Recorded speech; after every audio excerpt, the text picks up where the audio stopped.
Yeah, 2010, it's your boy Drastic, linked up with B+, Hooking Them Lips Part 2. We done told y'all to bring your A game. Yeah. You know as soon as I hit the water, it's about to go down. Get to the spot, it was time to creep, so I dropped that trolling motor down. We still be hooking them lips, hooking them lips. We still hooking them lips, hooking them lips. You know as soon as I hit the water, it's about to go down. Get to the spot, it was time to creep, so I dropped that trolling motor down. We still be hooking them lips, hooking them lips. We still. Hey everybody, welcome to North Roads Outdoors. My name is Tory Rhodes and you are watching Pro Talk. On this week's episode, we're going to get into information sharing.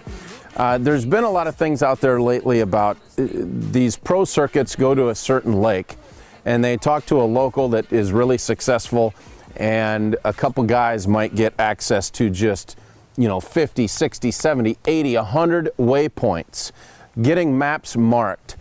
Is that fair to the game? We asked the pros that question on this week's episode. Well, we got 30-day off limits, and everybody tries to do their homework before that 30-day cutoff, and a lot of guys gets hit before the 30-day cutoff, but everybody has that opportunity. So the guys that don't do that, maybe they should. Just part of the game. Yeah, it's part of the game. Right. It's part of the game. I mean, anytime you go to a new body of water, it's all about information gathering.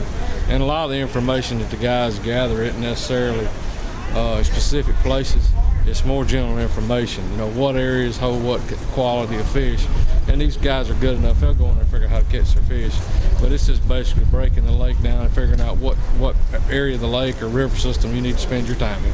It helps you familiarize yourself with that lake when you haven't been there. I mean, you need to do your homework, of course. They only give us 2.5, 3 days of practice time. So being familiar with the area is good.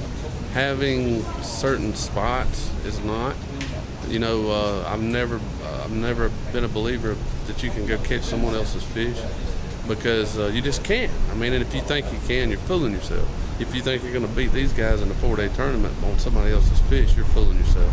It doesn't happen like that. These guys aren't. They're the best in the world.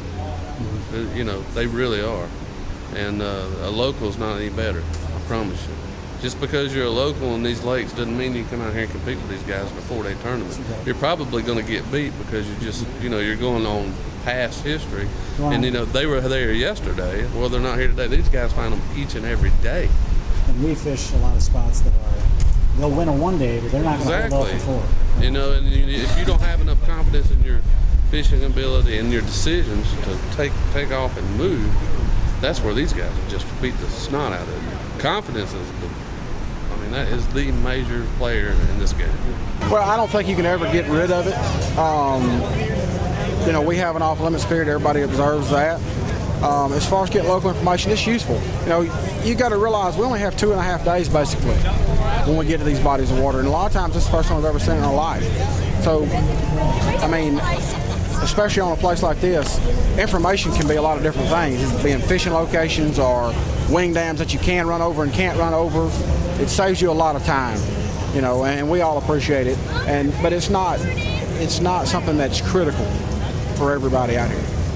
It's been going on for as long as there's been bass tournaments. There's been help. The guys have been sharing spots, whether it's marking maps or now it's waypoints. It's no different than it's always been.